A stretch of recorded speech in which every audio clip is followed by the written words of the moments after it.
congrats. Like, that was well deserved. I think, like, I mean, I don't need that. You know what I mean? It's like you getting arrested, bro. You need it. You know what I mean? Your mother got a choice. your mother is mad at you. You need it. Your girlfriend is banging at the window right now during our sessions. You need it. hold on. Do you feel?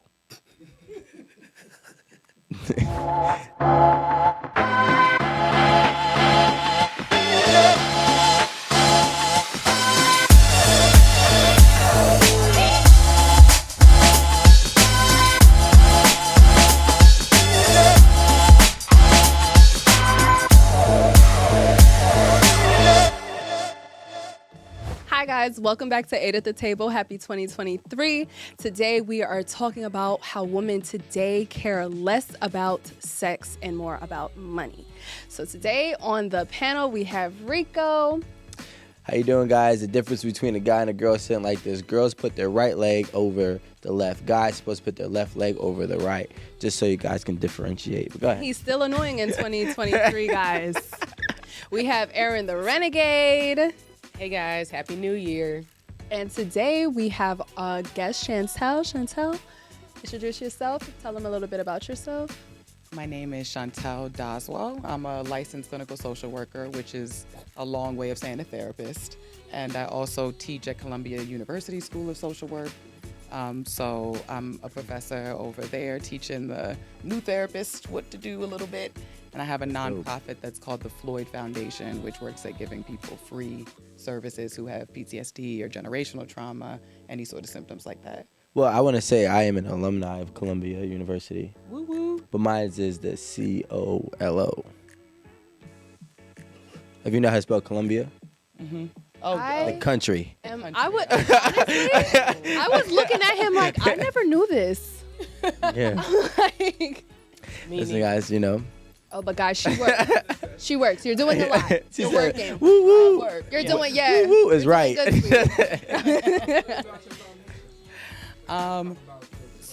So the Floyd Foundation is kind of this new budding thing that's supposed to be really aimed at the fact that I think a lot of people these days are talking about money and like charging your worth and things like that. And a lot of therapists are charging more and more and more and more for services, which means most of the people who have been through the most stuff, who end up being broke often, can't actually access the services where there are the best services. So like a lot of people will get like a social work intern as their therapist for a school year, and that's it, as opposed to getting somebody like, that you be seeing on TV who has like a celebrity client that sees them at their house and they're doing all this special stuff.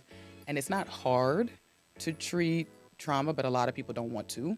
So the other thing is that a lot of therapists will say like straight up, if you've been through certain experiences, I'm working with high functioning clients. So I like high achieving, anxious people basically, because that's the easiest people to work with, easiest people to pay you.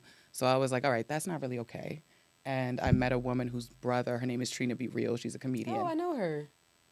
Small world, small city. Trina Be Real. She's a comedian. She's an actress. And her brother actually passed away waiting on Social Security income because he had suffered an accident. And, when you have a mental illness or physical illness, that's supplemental income. But it can take years to get approved for that.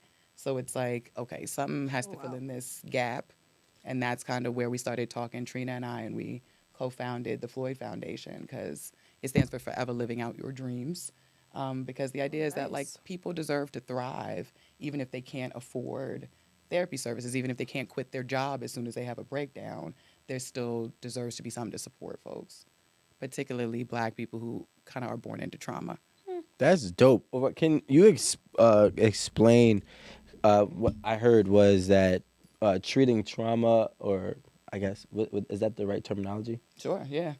Is like one of the hardest things, and a lot of people don't want to do that.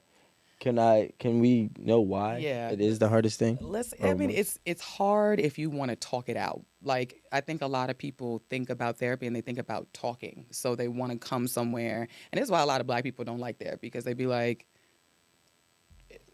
I don't believe in all therapy, but go ahead. Yeah. Neither does my dad. We'll talk about it later. Anyway, there's a feeling of like, I can talk to my friends. I don't need to share my business. This isn't going to be helpful. I can talk to people who I know right? I can talk to people who share my values. I can talk to people who I actually trust, or I could just tell myself, tell God, whatever it might be. Trauma is stored in your body. So it doesn't work like that. You can't just say, hey, I'm going to talk about it and be over it. In fact, some people go to therapy and they're traumatized by the therapy because they keep going in talking about this horrible thing that happened. And essentially now they nervous to wait for the therapy session because they think they're going to talk about the worst thing that ever happened. I don't do therapy like that. I start by making sure people have enough resources that they're never going to leave totally dysregulated and sort of out of their body, which is a big promise because that means I might be there for a while with you. But the other thing is that because trauma lives in your body, sometimes you don't understand it. Like I was born with a twin and the twin died. And so I screamed for months and months and months, years and years and years. They did testing on me, and the doctor was like, oh, she just misses her brother. So that was the diagnosis. We moved on. And because my family's Black, that was the end of what I ever heard about it. And I blame my mom when I went to therapy for being anxious. I'd be like, she's so all over the place. She did this. I'm just da-da-da-da-da, talking about my mom, talking about my ex in therapy, just thinking it's their fault that I am so on edge all the time. When in reality, when I started doing body-based stuff, I relived a memory, which is possible from your body up, of me being born. And I realized, oh, snap, I've been nervous since then, right? Like since my mom was in a hospital room, depressed with nobody around, that experience for me set my nervous system up because when we're babies, we can't regulate ourselves. And I think a lot of Black folks have to remember our parents are regulating us. And so if they're traumatized, we're already regulating to whatever they're at. So if our mom is depressed, we're regulating to a depressed mother. If our dad is anxious because he's working all the time and he's moving all the time, we're trying to get the care from an anxious father. And it's not a mistake that you regulate like that. We need our parents. It's not a bad habit, right? But because my mom got really depressed after I was born, when I cried, it wasn't the same as when people have a mother who's really attentive and kind of in tune with their kid would be. And I also lost somebody at my birth, which means that I'm coming in like, where's everybody going? Like, it's like, what's happening? Where is everybody? And I've always been really easy to cry. And in my family, I got made fun of for that. So until I did an EMDR training, which is what I do, EMDR, and that stands for eye movement desensitization and reprocessing. It's getting more popular because it works and it works fast. And I was sitting in a training. I was just trying it. Just real quick, yeah, it's like when you dream, your eyes go back and forth like this. It's the same. It's actually the same. Like the rapid eye. Yeah, the rapid eye movements. Yeah, and so what ended up happening for me is I thought I was processing something about a date, and then the next day I'm thinking about my mom, and then the next day I'm randomly going through this memory of something, and I'm like, this has nothing to do with my mom. Like my mom actually, I think, did the best she could, and that still doesn't mean that I had this perfect experience, right? And I think that's where the work that I do becomes really important. One, because we need to forgive our families a lot of time. I think, especially in the Black community, we have to forgive our family because a lot of people, I mean, a lot of my clients especially, they're hurt by their family, like straight up, not emotionally, like literally, financially, physically hurt by their family. And that's coming from a place of their parents being hurt by their family and abandoned by their family. And it's like, can we have enough empathy to say coping doesn't always look pretty, but you're coping? And so some of this really starts to be about when do you notice your survival responses going off? Because some of those are inherited, some of those are learned, right? But you're automatically going to do that from your body up. Talking is not going to get you to a place where you can get around survival instincts. That's not smart, right? And so when it comes to trauma, they say we recognize a threat faster than we recognize a face. That's how quickly we notice if something is off. And so it's not about thinking. It's like this unconscious programming that's supposed to be faster than that. And that's where I think it can be hard to work with people when you're used to being really smart and talking people out of something that's an idea. This happens a lot in relationships. You're like intellectually doing the thing, right? And you're just getting upset instead of kind of like letting the kind of energy in the room guide where we go next. it's a very like intellectual like activity, and I think therapy doesn't have to be that much of an intellectual chore, but it is for a lot of people. They want to analyze. I have a question about, and this is about your work with the Floyd Foundation. Um, as healthcare is steadily progressing and laws are constantly changing, do you feel that one, because mental illness, I don't think it's more prevalent. I think that it's more visible these Sure. days. Do you think that accessibility is going to change? Such that, because now, like, let's say I see a therapist. I've seen a therapist previously that took insurance. I've seen one that doesn't take insurance. I'm with one now that take, so if you want a good therapist and someone you're comfortable with, Yeah. they may end up out of your network, and now you got to pay because you already got a year and a half in with them, and you can't go start over.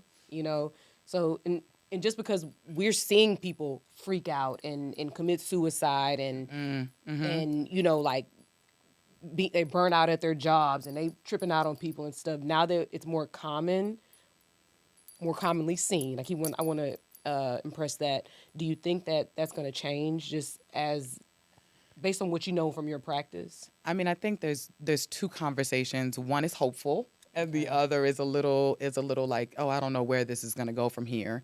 One is everybody want to be an entrepreneur right now. So there's a lot of Black therapists working for themselves who used to work for big agencies. That's a great thing, right? Because we want Black therapists.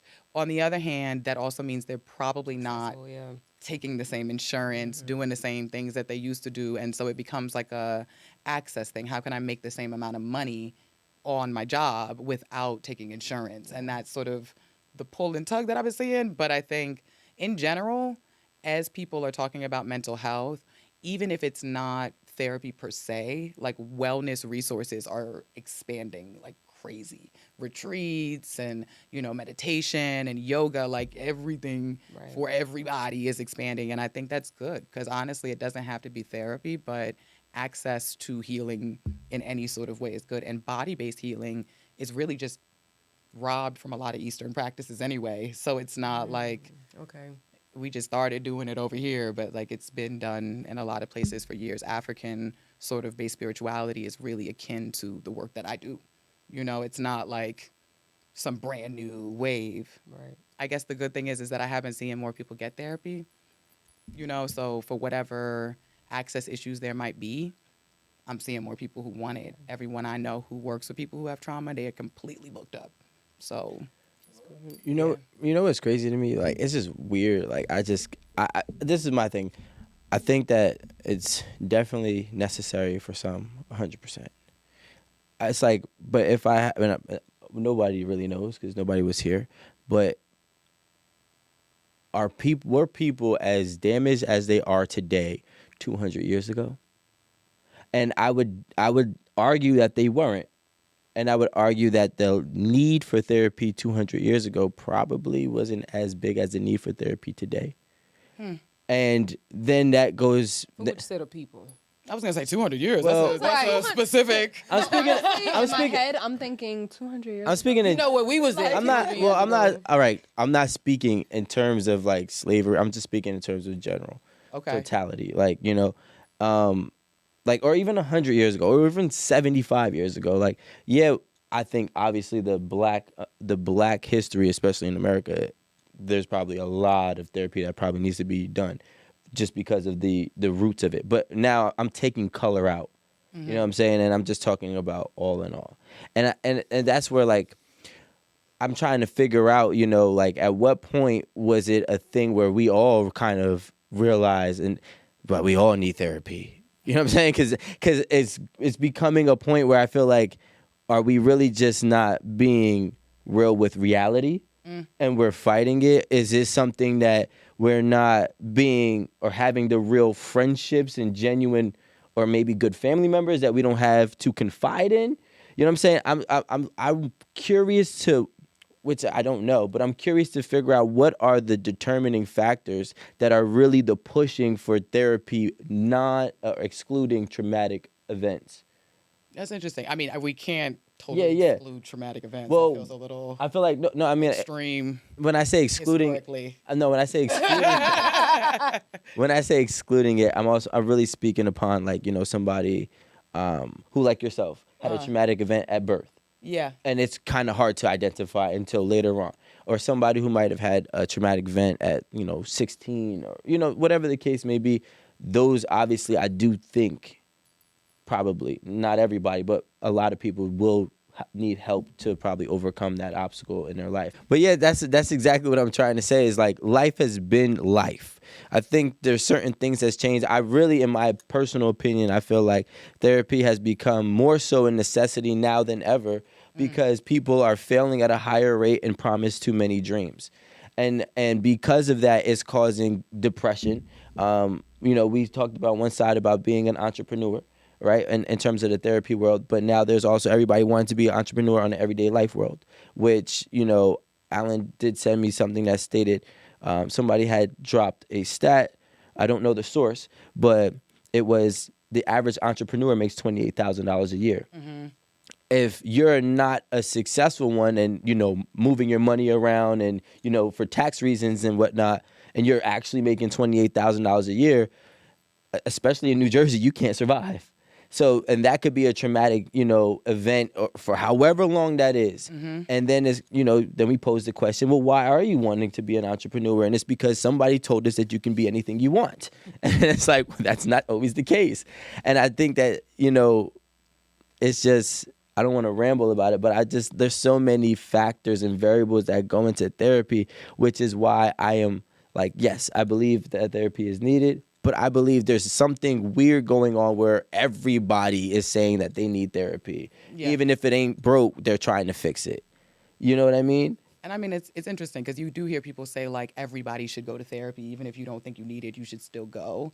And I mean, I'm not that therapist. I'll sit down with people and be like, but what do you want to do? Like, why are you here though? Like, I'll get very kind of, I'm gonna take that payment, but I need you to what do you really want? but in all fairness, because I started out doing mandated work. Okay. I started out doing work in the prison system, doing therapy. Wow. And so if you could imagine people who don't like therapy, who are mandated to therapy through the prison system, Shit. they don't like therapy at first. Like the idea of a woman coming in at a home-based therapy.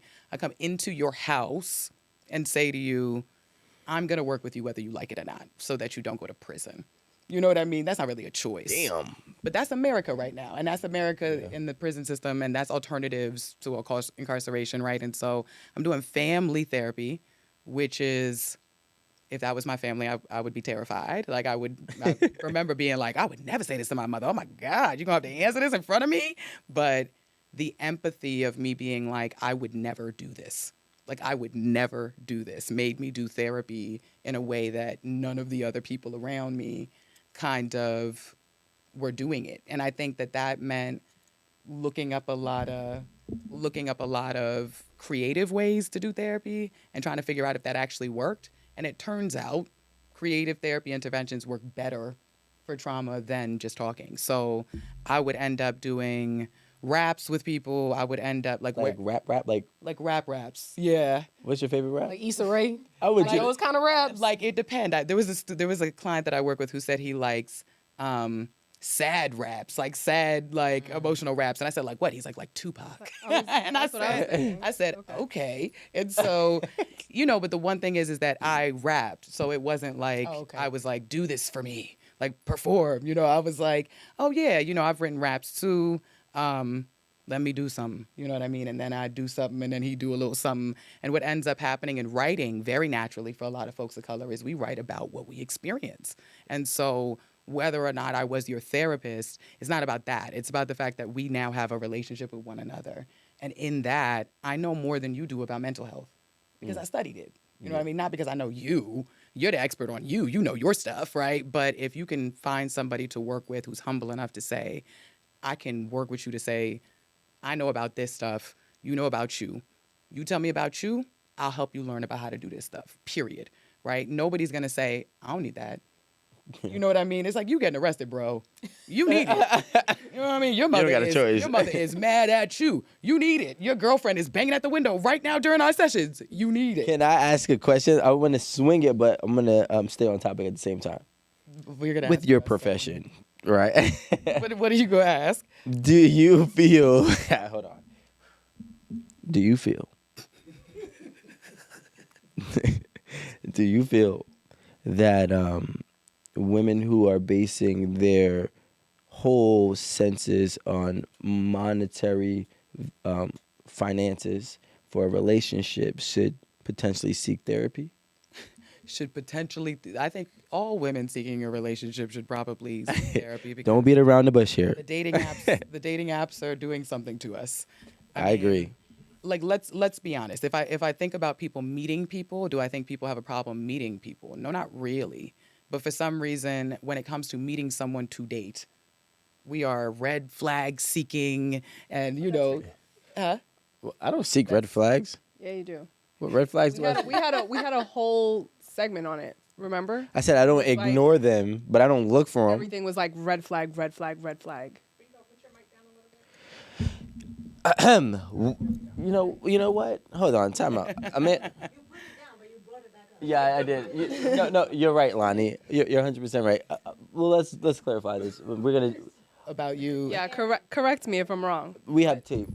I just said don't ignore the red flags, but yeah, Sure. I mean, I do think that people are programmed to look for red flags. well, let's talk about how trauma really works in real time. Let's talk about dating and trauma. Let's just mash those two things together into what I love. Go ahead. 2023, right?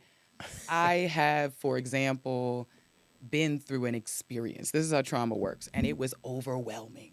Something about it just was like, whew, I didn't know how to cope with that, and I didn't see it coming. You gonna get me one time. That's the way trauma works. You're going to get me that one time, and you're not going to get me again. So I'm going to figure out something, whether it's by being, more presentable, like I'm going to be pleasing to everybody, and that's how I'm going to get more of what I want, or if I'm going to, listen to a podcast about having, what have I heard it called, a starting lineup of 5 men that I date so that not one of them can hurt me. Putting money before people is a really good way to protect yourself from the natural consequences of knowing people, right? Like, you don't know what they gonna do. It's certain uncertainty. And if we can't sort of get to a place of like, I just have to sit with what I don't know, right? We really aren't good at dating. It sort of becomes a game of trying to predict and sort of get the other person in some sort of scorekeeping thing. Yeah. And it's like, if you're really going, what did you do for me so I can do this for you? If we're even keeping that score, we're already in a bad place. That scorekeeping is a signal that you're already not getting something met. And so you're like, let me make sure I let him know every little thing that I did for him so he knows all the things he should do for me. And a lot of people, if I'm honest, a lot of women get really worried that they don't know the right way to be right now. They don't know whether the right way to be is to be hard and have a lot of really strict boundaries, or to be really compassionate and be really open and give people a chance. It's like people just want to be loved. But because they don't feel loved, they just want to feel in control. And that's a very human thing. It's kind of fair. How did I know? I guess it's time. I didn't want to do it because you told me it would happen, but I have to put my ego aside and say, congrats. Like, that was well deserved. I think, I mean, you don't have to hold, if you don't want to hold it, I'll hold it for you, but you definitely, I'd like Yeah. to. I'll put it on the table. I was going to say, if you could hold it for the remainder of yeah, that would be. Yeah, hold it in your hand. You offered. I was like, okay. I'm not the remainder, but I'll hold it for a brief period. All right. Yeah, just so we can remember. See, guys, and this is what now her bitch. you're supposed to. Listen, guys. Well, And this is the problem. This is why. Look, this is a prime example of why even men don't know how to be. Because if I try to be nice, I'm her bitch. Ooh. But if I try to be hard, I'm a misogynist. right? So now it's like, Oh, hard and misogyny. well, a chauvinist. I'm a bunch of different things. Maybe you're just not a nice person. Well, that's not the point. The point is, I didn't argue with the women. Yeah, like I didn't argue the women thing. I was just saying, hey, listen, I'm willing to compromise, and I won't do it for the remainder, but I'll do it for a brief period because you asked. And that's what collaboration and compromise looks like. You see what I mean? This is We a ain't hurt prime nobody. example. You We know ain't what I'm hurt saying? nobody. And then we had the outside noise that you just got to silence. And And that's strike 3 for you, When by you the way. do, when you're in a relationship, you be like, you know what? You might be a bitch, but you're my bitch. No, I'm just kidding. Oh, whoa. You don't do that. No, But you're going too far. But I You're going think too that far. the reality is that I think people think everything needs to be good right out of the gate. But if you think about your friendships, right, you didn't start out by going, what don't I like about them? You start out by saying, what do I like? Yeah. What's making me excited about this person? What makes me want to see them again? If you date like that, I call it just mindful dating. Date if you excited to date them. And if you're not excited, don't go on a date. Like, period.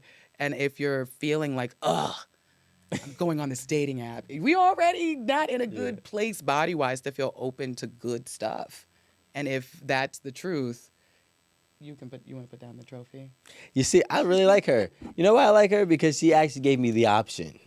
Okay, because you were always gonna demand me. You can put. Do you want to put down? I love that. Yeah, I'll put it down. I was gonna You wanna say- put it down right there or right here. It's up to you. Now I feel like I got to give Child. you choices.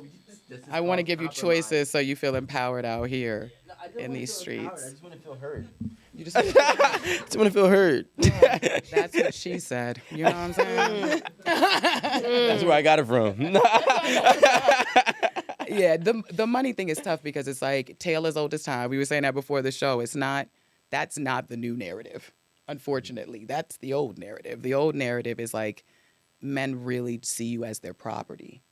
So like you better choose a man who at least can provide a life for you that doesn't make you feel bad being his property. And I do think there's some industries and there's some places where that is still kind of the feeling. Yeah, and I also think that. Well, let's not. I don't want to. I know what he's gonna say. Can you unpack it a little bit? Well, okay. So, I mean, I think, you think of old school marriage. We're talking about like dowries, right? Mm-hmm. Most people, when we talk about dowries, I guess don't really consider that the woman is part of a dowry. Like you're giving, like in India right now, you get a washer, a dryer, and a wife, right? Like they're all together in a thing. And when we monetize marriage like that, it's mostly a contractual agreement. This idea that it's romantic is actually relatively new. Right. And everybody kind of knows that, but then social media blows it up and it starts to be sort of a racist conversation, right? Because everybody was watching Real Housewives and chilling. Nobody cares that these women literally have no job. I was just watching an episode of 8 at the Table where you said a life of leisure. Right. Nobody cares that they have a life of leisure because we've seen it so much. So, yeah, I mean, I think that there was a term used on here called women who have a life of leisure that we're used to seeing, right? Like we've seen those women and we know what they look like. And in our 90s movies, there were everybody's pretty wife on like, what was that movie with Mary-Kate and Ashley? It was like the wife, for the dad. She'd just be around. She don't have a job. She just has a dog. Like, we're fine with that. And it's okay with us that that's who people marry who have money. But then in the Black community, we come from more of a scarcity of stuff. And so there's a conversation about everybody getting money. We all want money. So then to say, hey, women in this culture are hoes when they do this. You know what I mean? Women in this culture are messing up by prioritizing it. It's like they're doing what everyone else is doing. And this is really what happens with Black people in general. We do what white people do, and then people are like, well, why would you do that? Why would you think that's okay? Where'd you get that idea from? And it's like even the audacity to think working hard gets you money, right? And then your parents got to tell you, no, you got to work twice as hard as that person to make the same amount of money, right? That's the sort of thing where it's like we're growing up in the same world. So if on some level you think this is what I'm worth, why am I thinking I'm worth something different than what you think I'm worth? If I'm seeing that people are throwing money at women from the time I'm little and I'm like, I ain't got no money, but I see they've been throwing money at these girls over here and I know what those girls over there look like, that's a really easy mental shortcut as far as I'm concerned. It's like, what are you worth? At the very least, your body is worth money. Like, we all know that. Every woman kind of knows that. And that's not like, that's what I'm saying. It's not a hard or long message to understand in this country Or a new message. at all. We have to we just skipped over a whole bunch of variables that were, so I do think that I agree, right, to a certain extent, that we do see two different cultures, specifically in this country, right? One will do one role where they just have the dog and they're not doing much in terms of the women. And then we do have the other culture who did grow up with scarcity, right? But I also do think, and understanding cultures, the best thing about my personal life, and I wanted to actually touch on this on the Jason Lee episode, but about code switching. And my life has been a code switch since the day I was born. I have a black family, I have a Dominican family, I have a white family, and I grew up with all three. And they lived in the hood, they lived in the Spanish zone, and then they lived in a really well-off suburban area. So growing up, I would go to all three different cultures, predominantly based living, and I learned that every one of them are different. And what I will say is, as black people, I think that personally we try to emulate a lot of the things that the white people do, but we try to make our own rules to it, which is conflicting with why some of their rules actually work. Meaning Such what? as, yeah. So for example, if and rightfully so, because I do think that it shouldn't be this way, but it's a double-edged sword. So the woman that you're talking about with the Mary Kate and Ashley example, where she was just walking around with a bag and whatnot, there was literally no pushback ever. There was really no voice for her. Now, I do believe that women should have a voice, as should everybody, right? But the problem is when you start having a voice and the voice becomes too much for that specific man, then it becomes a confrontation or conflict for what is working. So it's like you have to pick one.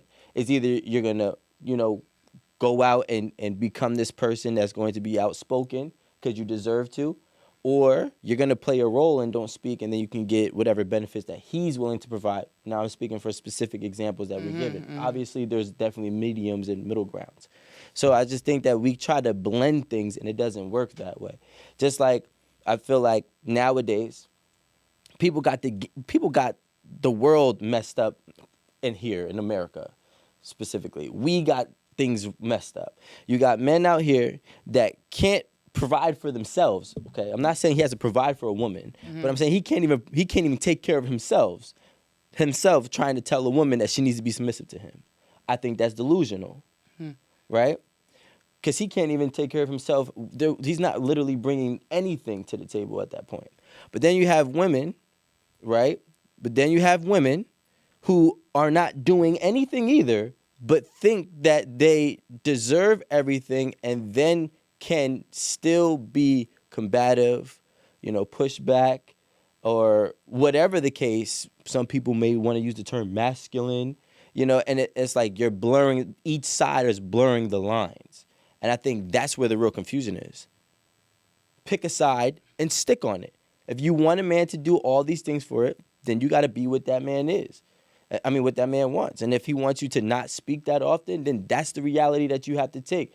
If you want a man that you want to be able to work as a partner and work as a team, he more likely than not is going to have less than the man who, you know what I'm saying? Than the man who wants a girl to not be able to speak or have that voice, that strong voice, as the other one, in retrospect. I mean, a lot of pieces there. It is, because it is a multivariate situation. It is a multivariate situation. But I mean, let's be really clear about something. I think what gets a lot of us in trouble is that we want to have a relationship with one easy to figure out person. True. And it's like, these are all going to be different people, even if they got the same income, right? So we've got to sort of demystify this idea that there's this one rich guy who's going to want all this stuff, when it's like, in reality, most black men with money marry black women. They're not like out here going, boy, what a terrible set of options there are out here. They're like, I found a black woman who's good enough for me. She talked just enough for me. She make just enough for me. Like, whatever that means, right? Like, we're not in such a despair. The truth is that people get married less when they have less money, and they also commit less often when they are not in a six-figure relationship, right? So that's across all races. That's not just us. There are some things that I think, because so many people are historically in Black communities are coming from also poor communities and immigrant communities, sometimes I think we think it's coming from our culture, when in fact it's like, if you were to go somewhere else, you would feel totally different about it. Like, if you go to most people who are from the South, who have large families from the South, right? They know people who are married and been married. Now, I'm not saying those marriages are healthy. I'm just saying they know people who stay together, and it's not about the fact that the woman's using a man or the man's using a woman, right? And I think in the Black community, we don't give ourselves enough credit for the fact that we're better at maintaining close relationships and family than most other cultures are, right? And that's Can we in talk about that? Because I've actually never heard that statistic. I actually so. disagree, by the way. And I mean, you But can, we're gonna we're gonna We can talk about argue with the numbers. right? You can, Well, you disagree about what? But I mean, it's like, for we're example, better than at all maintaining cultures. at most of the cultures in this country, Oh, right? in this So- country, okay. So when it I thought comes to in like worldwide. other comparisons of other groups of people in this country, poor people, particularly Black people, and hemispherically, I actually mean that. Southern. In the hemisphere, I mean like Brazil, Oh, okay. Dominican Republic, Puerto Rico, here, African-based cultures, right? We need each other. We need each other. That's why I said, when you lose a bunch of money and then your relationship falls apart, you just lost a bunch of privilege, and now we got each other, and we got to look around and be like, but are you enough to help me get back to my good stage? Like, maybe you're not. Like, maybe you gonna mess up my whole plan for myself. A lot of us know that we grew up in communities with chosen family. A lot of us know that. We call people auntie and uncle who were not our auntie and uncle. We have people in our family who might not have never got married, but they living in the same house, you know? And I think that kind of relationship maintenance is not about the privilege on paper of saying we're married, right? It's about the reality that, like, a lot of times this concept for people, if you say, just cut them off, in our community, we're like, ooh, that's a little harsh, because our first instinct is actually, if you can fix it, maybe you fix it. And even though it might seem rude to more privileged people that you're direct, it's a good social skill to tell people what you need and what you think. Or because otherwise we're walking around and I don't like you and you don't really know it and you're not really sure what to do about that. Like, most of us who have ever been in an office know it's uncomfortable to not know if people like you or not. It's like, is this real? This is not real, you know? But good social relationships feel authentic. And a lot of us know, who are from cities with immigrants in it, with Black folks in it, that the most social people we know are Black folks, right? So when we're talking about relationships, we have the skills, but we're also being disempowered a lot and told about ourselves a lot. We have really low self-esteem. Often we lose people that we can't really control losing. You know, from very young ages, a lot of us lose people. So by the time we're talking about adult love, there are so many things that are ingrained into us that just go, try to prevent yourself from getting hurt, which is not the same thing as saying, we don't know how to do this. Yeah. Wow. You know, and I was actually having a conversation about something like this yesterday, and I was saying people have become so naive to life, or if not naive, but dismissive to life, that they only want the good out of everybody. We're not realizing that there's going to be a bad, and it's inevitable. I don't know what that bad looks like. I'm not saying you have to deal with it and tolerate it, but what I am saying is that when you experience bad with the person, that doesn't necessarily mean it has to be over, which is kind of maybe my programming as a Black man born and raised in America of trying to fix things. But I also see it as that's the reality. If I fight with Erin today, I might not be mad tomorrow. So why am I still holding on to it? I might. Yeah, but like You can hit me next week. but okay, well then we wait the week. But I feel like people be trying to be so tough for this one thing. Oh nah, red flag, cut off. But I'm like, wait, hold on, time out. How did you contribute to this? Did you contribute, if how? You know what I'm saying? And how can you get over this part? And is this really that monumental? I think we're out here trying to seek a perfect partner without any trouble, any cause, any struggle, and really any willingness in case any of these things do transpire in the near future. Well, can I ask you a question? When you make this statement, are you including people who may cross a boundary with you, like a boundary that you've set, for your mental and physical wellness or whatever, and they cross that boundary, do you agree that it's okay to like red flag cut them off versus trying to work through that? If I keep it specific to what you're saying, and just want to reiterate it, make sure I'm not going off track. If you set a boundary and somebody crosses it and they break it, right? Obviously, there are different severities. So I'm not saying all boundaries. But let's say if I said, I don't know, let's use an example. Don't throw my clothes away, right? Okay. I'm just, I don't know, like. I don't know what's been going on in your relationship. No, it's not. That doesn't have say to. shit like the jeans. Or don't. All right, how about this? She said shit happens. You know what I'm saying? Or how about this? I definitely throw dance. Don't call me outside of my name. Let's use that. Sure, that's a simple one. That's great. I was trying not to be cliche, but whatever. Yeah, you could be cliche. That's a good one. Let's say I say don't call me outside my name, and because usually, not all the time, but usually there's always a cause and an effect, right? So there's an action and a reaction. So if maybe I had a boundary that maybe I did not disclose to you, and then you did it to me without knowing, and I called you outside of your name. And now you're like, yo, I told you don't effing do that because blah, blah. And now it's just a situation that has gone so far high with just because of the lack of understanding. Mm-hmm. Now, I think it's different when people are being malicious. Like malicious intent is different. But, misunderstanding or hell, maybe you did nothing. And I just got so much going on in my life right now that maybe I'm not even sharing with you. I'm stressed about work. I'm not happy at my job. And, you just didn't, you moved my shoes and I wanted my shoes by the door. And now I'm losing it, right? Obviously, I need a lot of help at that point. Yeah, but you need therapy. Yeah, you may need therapy, there right? goes one of them signs. Mr. Angry? Yeah. But what I am saying is... Shoes by the door. like, you You not finna yell at me about no shoes. No, but in his defense, is when you suppress so much stuff. Yeah, it's the littlest thing that's... True, but that's lack of communication within your relationship. Or maybe sometimes the thing is, especially as Black people, we're so used to carrying weight. Yeah. Exactly. So that at some point in time, it's like they say, the straw that breaks the camel's back. Yeah. Right. And it's the smallest thing that makes you just act out of character. Now, here's where I personally draw the line. So to answer your question, I don't think they deserve to be cut off for certain reasons, for most reasons, unless it is malicious intent. And it actually, breaks a certain severity level, whatever that may be is subjective. Damn, I forgot what I was going to say because I wanted to clear that up, but yeah. Well, I have a question. Yeah. I have a question for you. What do you think keeps people single that they don't notice? That they don't notice. I was gonna say you born single, so you ain't gotta stay I wasn't single. born single. You weren't born single. No. I was gonna say I came in here and I knew I had like 12 soulmates, but I was going to ruin like 7 and not meet 3 and end up with 2. We leaving just how we come. I know. I was gonna say. I mean, what keeps people single? I think for one thing, some of the most common dating advice that people are paying for right now is to just date people you wouldn't normally date.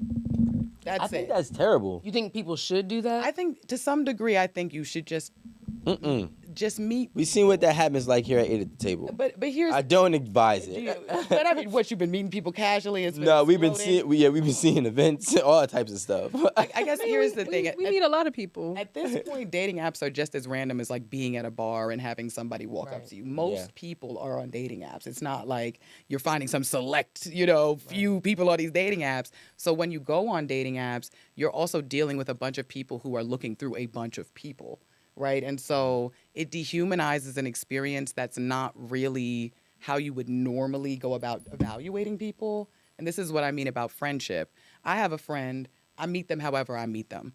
As we do things together, I'm like, you know what?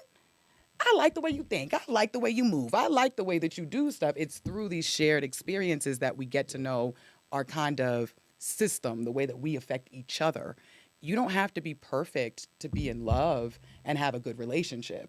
In fact, you don't even have to be exactly the same. You can have a lot of things that are not the same. I think that's the problem with dating apps, Yeah. I saw this thing on Twitter yesterday. It was really bizarre.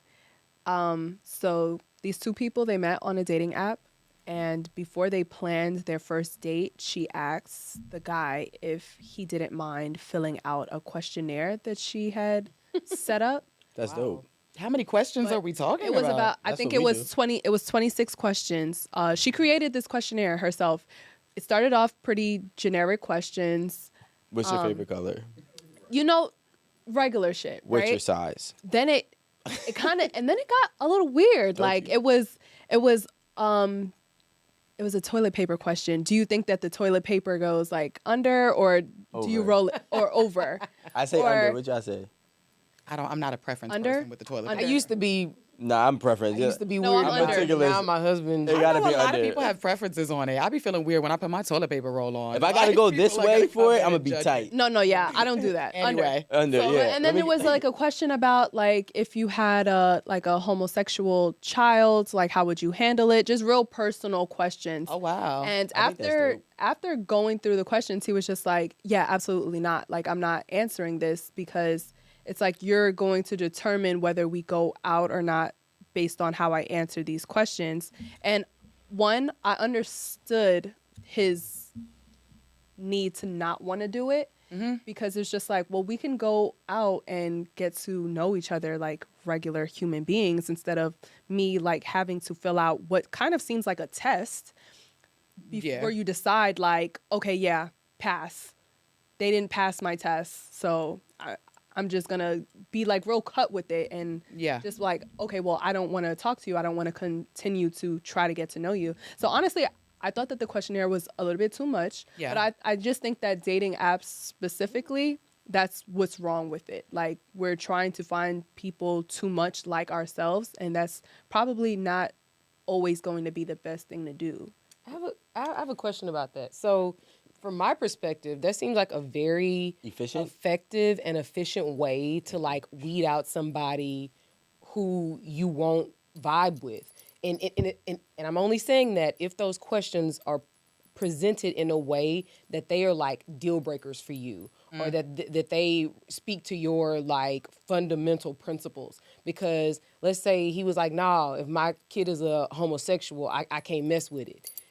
She might have a kid that's a homosexual, you know, and that may, or sibling or something, you know, so that may be a fundamental thing that she can't rock with. That's why I think it's kind of efficient. You know, you don't waste a date, you don't waste no money, you don't waste no time, you don't waste your lipstick, your foundation, your dress, your outfit, whatever, you know, so it's like, why not? It's I get the point, you know, but I don't know, it's just aggressive. something, yeah, it's aggressive, it's something not like too genuine about it. It's just real cut and dry to me. Like I'd like the experience of getting to know somebody, even if it's a wasted date. Like if we would have went on one date and I would have got to know, okay, well, this is how you feel about this is how you feel about that, I probably would rather that. Like I understand like it is a time saver, it's like energy saver, but I don't know, I just feel like it was just I cut. feel like we're living in an age where everybody, it's like you're damned if you do, you're damned if you don't. Okay. Absolutely. When I say that in reference to, I want to compare back in the day, and even they say it today, but back in the day, it was heavy. You don't talk about religion, you don't talk about politics, right? And there's a lot of people, and in fact, I used to date a girl back in the day, and her family split up once her father was Catholic and her mother was Catholic, and then her mother wanted to become Jehovah's Witness, and she then sought this out. They split up, but they lived in the same house, but they fought for years. I don't know where they're at today, but I feel like, and this is to avoid certain things like that, right? Because back in the day, I wasn't there, so I'm only, projecting. But back in the day, there were certain codes about things that we don't talk about, and if you even thought different, you just kept it to yourself. But now everybody's becoming open-minded, and I want to say open-minded, but outspoken, and everybody wants to be able to express their opinion, and they have that right to. The problem is when you're dating and you're expressing your opinion, you can start to realize who is on the opposite side of the fence from you. And it could be a waste of time depending if it is something that is one of your fundamental principles or your morals or whatever the case may be. So I find it where we're at a point where the direct approach is being used, but it still has to be, there's some, like, we have to get accustomed to doing it. Yeah. You know, so I love it. Like I said before here at Eight at the Table, we have monthly reports in my relationship. You know what I'm saying? What didn't you like? What was the worst thing that happened? Written reports? Yeah, written reports. Wow, that's formal. Yeah. And then Where your worksheet at? yeah, that's what. Get it out. Yeah, she Monthly prints it out. assignment. Yeah, but I think that that's Progress healthy report. though, and cool, though. you know, after that we unpack each one. You know, whether it was good or whether it's bad, you get good feedback, and then you get the constructional feedback as well. But I think that that is what we need to do in this world going forward, because everybody wants to have their own opinion. Everybody wants to voice their own opinion. So we need to know what is a conflict and what isn't. And if I can do that on the first date by giving you a worksheet or whatever the case may be, I'm with it. I What do mean, you, in your professional? I mean, it's tough because this is what I mean about dehumanizing the process, right? Like, are you excited to go on this date that you're sending this person 26 questions to answer before you go on it? Because I know if I was really excited about a person, 26 questions are not. Like, I'm going on a date. Like, I think that's really sort of the negotiation for me, is that if you think you know yourself well enough to predict where you will be in a relationship, fine, ask 26 questions, right? But the truth of the matter is, like, we grow in relationship, we change in relationship. So where I am now, even what I like sexually now, I might think I know exactly what it is, and 6 months from now, I'm gonna have to have a new conversation. Same partner. You know what I mean? And that I think is about the reality that, like, a lot of us, because we're not talking about this, even with our parents, even with our friends, we have defensive opinions, but we don't have thoughtful opinions, right? So I know what I don't want, but I don't have a dream of what I do want, right? And so a lot of times I'll tell people, even when they're married already and stuff like that, like, there's a dream within this conflict. Let's talk about the dream. Let's not talk about who did what and the facts of what or whatever. It's like, let's talk about what we're trying to get to. Why is this such a big deal to both of us, right? Yeah. My dream, when I say, what would you do if you had a gay son, is that my child feels seen and heard and respected by me. That's really important to me, right? That feels different than interrogating somebody about how they're going to treat your gay son, right? Like, and that's what I mean. It's safety. It's you being open to the process. Yeah. That part of being single, I think, is getting corrupted by fear, and a lot of people trying to make money off of people who are scared and who are single and who really want to just kind of sell the idea that you need something else. You don't have enough already. If you just buy this concept, if you just do this thing, then you'll never get hurt again. You'll always find your soulmate. But the truth is if you date, and you're probably gonna date a lot of people, and if you don't, you're probably gonna be with somebody you're not that happy with. Can I ask you this? Are there any like trends that, from your professional work, trends with like dating and, people in long-term relationships or marriages or whatever that may, how do I say this? They may be happening now, but maybe 20 years ago in your field, it wasn't a thing. But now it is, and it's a big thing. Do you know any trends surrounding that? Well, for one thing, the work that I do, body-based work, is kind of new. Like, not a lot of therapists actually did it years ago. It was very much like, sit down, just talk, like, whatever you want to do it. The idea that bodies regulate each other, right? No. I'm saying like issues with Issues with the couple. Yeah, Or with yeah. individuals or single folks. Yeah. One of the things that I see is that the what do they call it? Despair and compare thing is real. That's when you're scrolling and you compare yourself to people on your news feed and you start to feel worse and worse and worse the further down your news feed you go. That's a studied phenomenon that has been affecting people, and depression has been going up. Also, suicidality and self-harm has been going up amongst Black folks, which is hard for parents and partners to kind of understand and empathize with.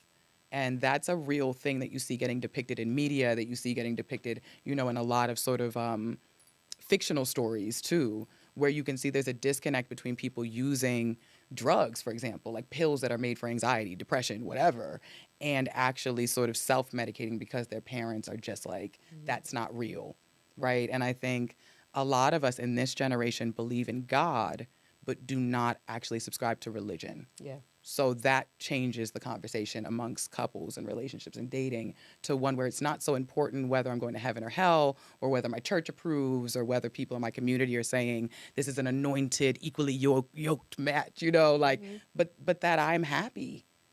And I think that conservatism going away has left us without like a template for what's supposed to happen or how you're supposed to parent even. Like a lot of people are asking questions about not what's normal, but what's healthy. Gotcha. And I think that's actually a really good trend, even though it's causing a lot of chaos. I think it's a good conversation. Yeah, because it's so subjective. Yeah.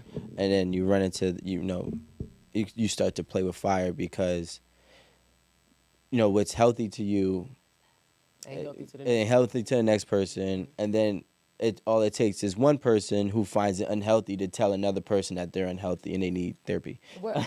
And we're not But, using it as a yeah, label, right? I think yeah, that's yeah. the important part, is that now I think the hard part is that labeling is not solving. Yeah. Like I could tell you you're a narcissist and we still got issues, right? Like it don't matter if I know what you are. It just matters that I know how to actually live. You know what I also think is a big issue right now? I also think the big issue is that, like, and I don't know, maybe this is something that I could possibly change my mind, but as of right now, I've come to the conclusion, I was like, I'm so tired, and I think it's so, like, foul to tell people, just find whoever works for you, right? Because I realize that we can go ahead and be whatever idea of us that we want to be, and that does not mean that there is somebody out there for that person. And that's what people really need to understand.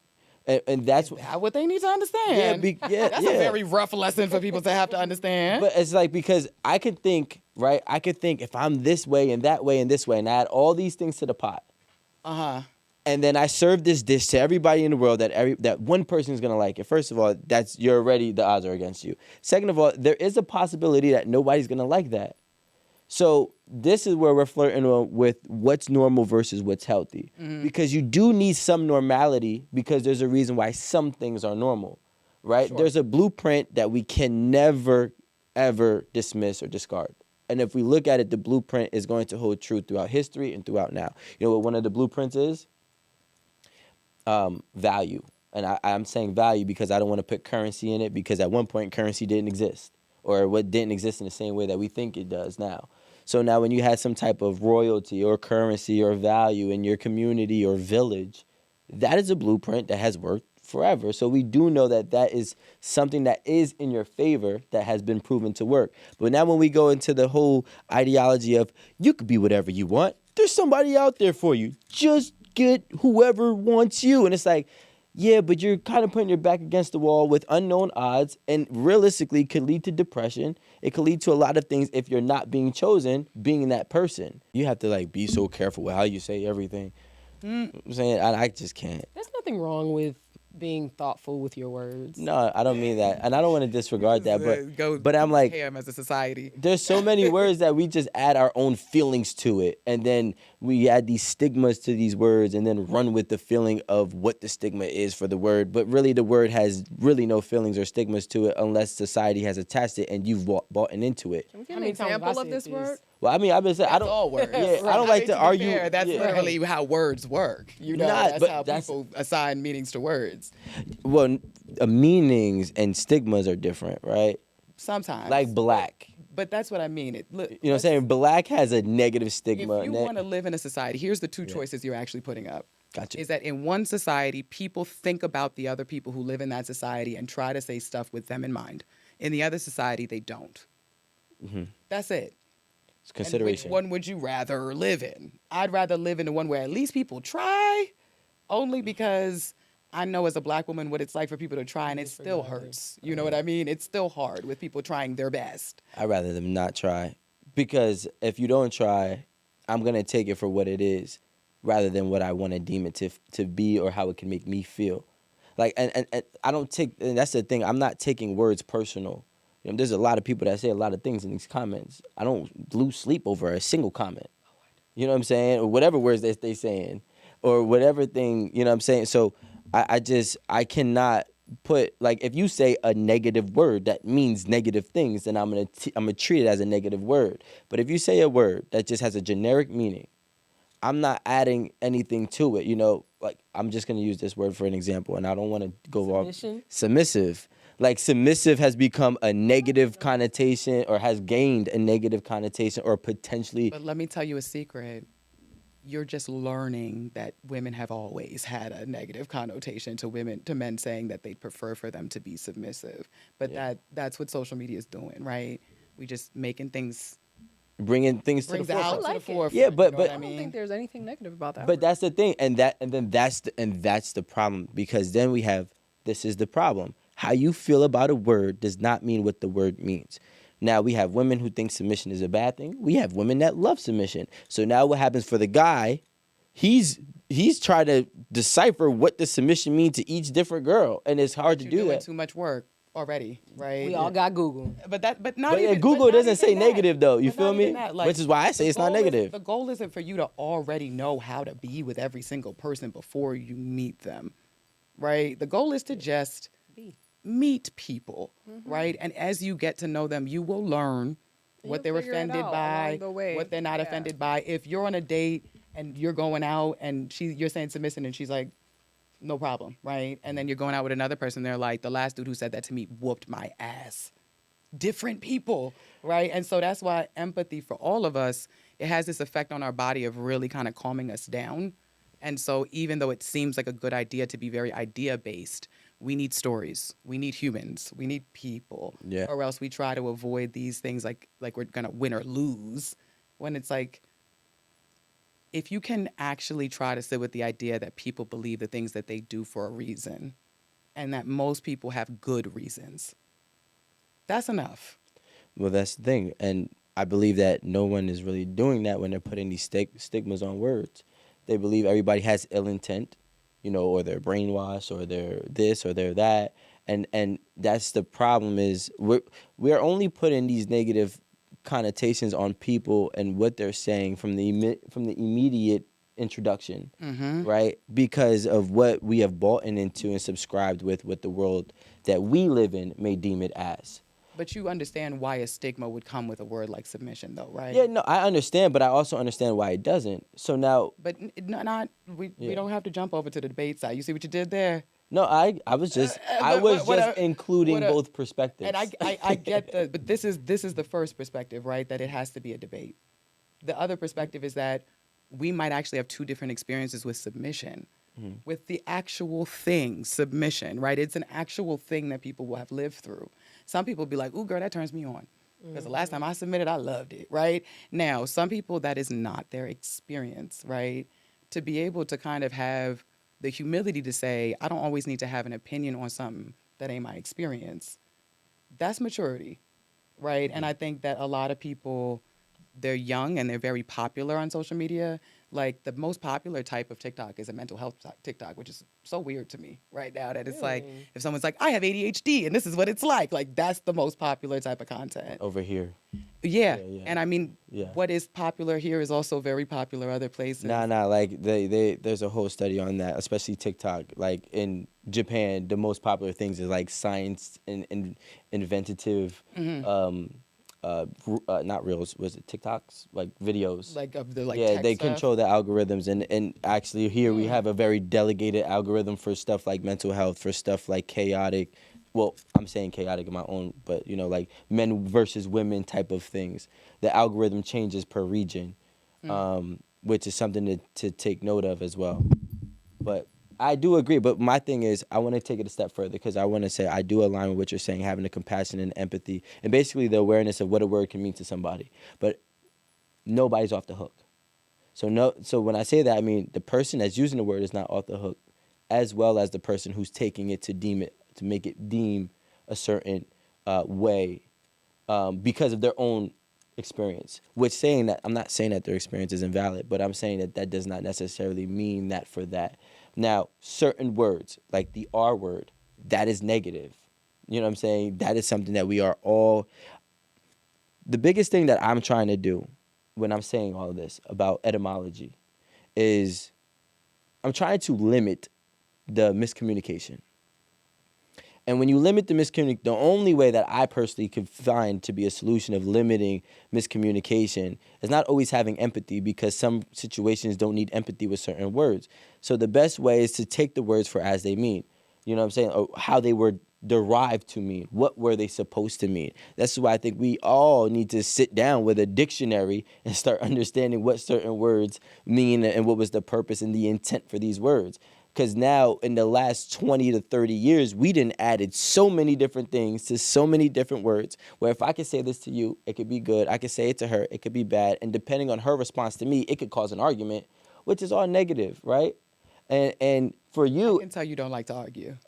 I don't like. Yeah, that you don't really like conflict. No, the thing is, it's Like, not. not that you don't argue, but like that your thought process on dating yeah. sounds like it's like, how can we not have a I'm a preventative conflict person. before Yeah, it yeah. even happens? And it's like, Yeah, but if it this does, is a lot of eventualities that we talking about here. but if it does happen, Not real life. the problem, yeah, the problem Not is, yet. the problem is I love conflict. No.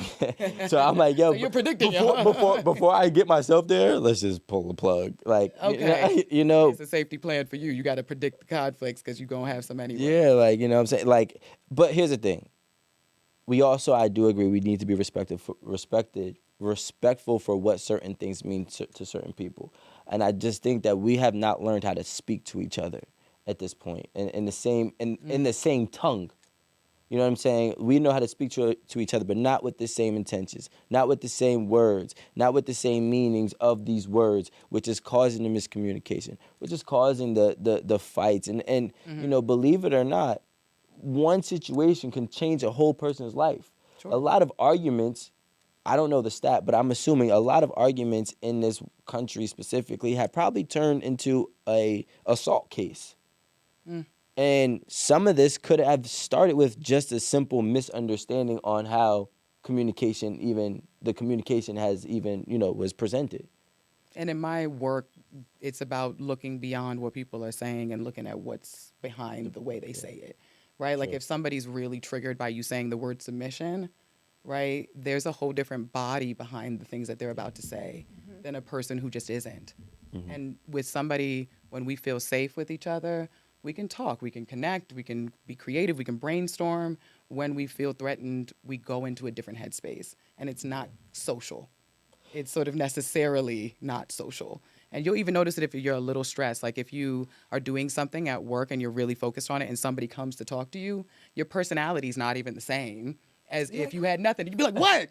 Huh? Like, and it's like, that's not you, but that is how you are when there's something that you're sort of, there's a bigger goal here than the social part. And I'm trying to protect that. You're threatening that right now. Yeah. And a lot of times when you see people who are really judgmental, the judgment is a way of feeling safer.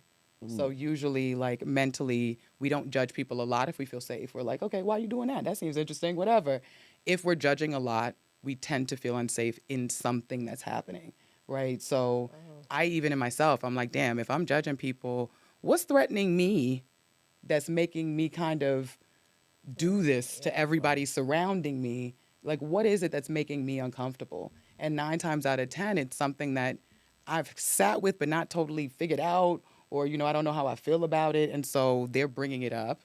It's not resolved in me. And I'm the type of person who likes to have things figured out. You know what I mean? So I'd be like, say words. Defend yourself. You know what I mean? But it's like, well, you can't trust what I'm saying in that state. That's not my safe answer. That's my self-protective answer. Yeah. And if we were going to talk about why people stay single, dating in that state rather than dating in safety is going to guarantee you're moving towards disconnect and not connection.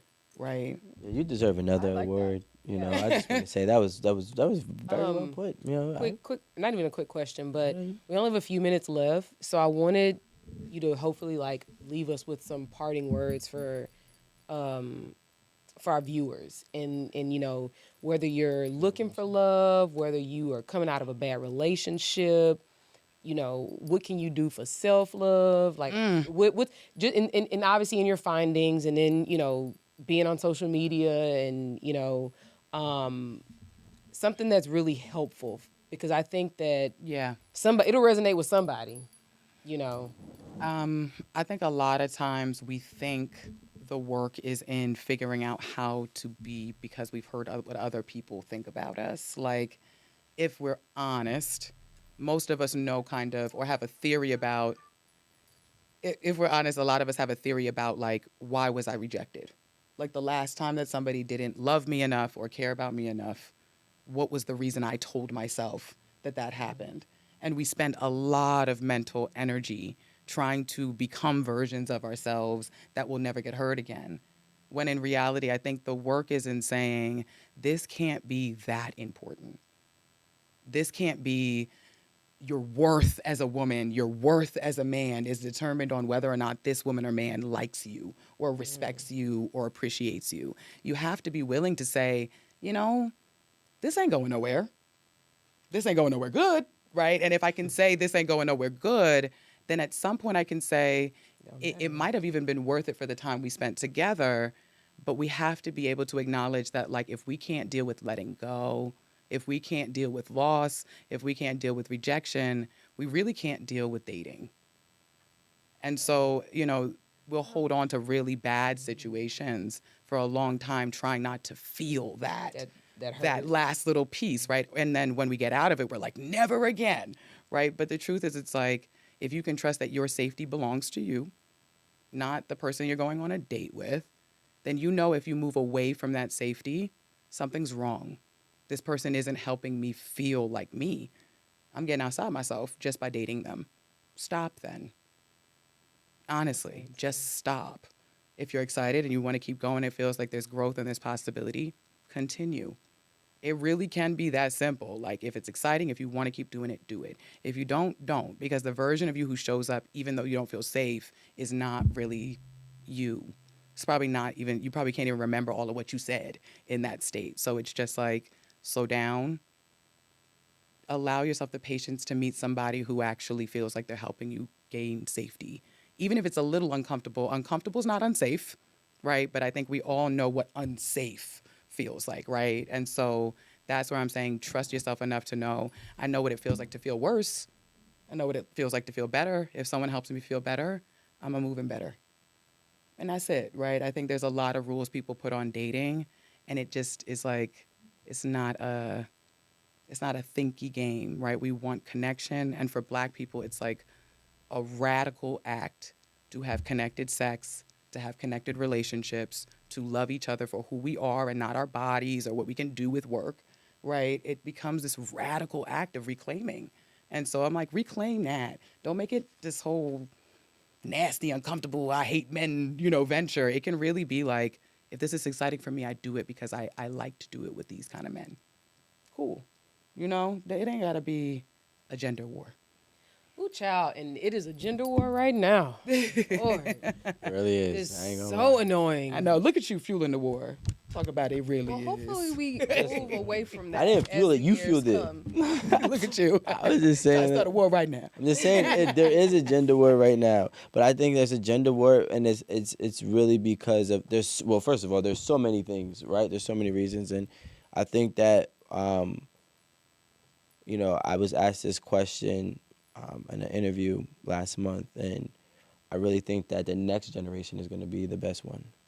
They they're taking gonna- our advice and they're scaring the hell out of me. I'd be like, I get you have boundaries, but you can't just be telling your boss about your boundaries. I can feel myself getting triggered. Like, what? I'm not going to work That's today. part, though, You crossed the boundary. Right. Okay. So first of all, what's my salary going to be? Let's talk about numbers. I'm like, what? No, the world is changing. But when in, everybody like, does it, it's now the new super- norm. That's what I'm saying. It's scaring my enormous ways. Black survival self. I'm like, My Black survival. You're not supposed to ask that. No, yeah. But you're not supposed to ask them about money. What if they don't hire you? It's like you feel like you're going to die if you do that stuff. That's why it's like, that's why people really, sometimes they'll see their kids and freak out. Because it's like, because if they did that, do you understand what would have happened to them? Their bodies, like, I remember the days when I used to, and it's like, When I spoke up. yeah, that's why they're grabbing you so quick.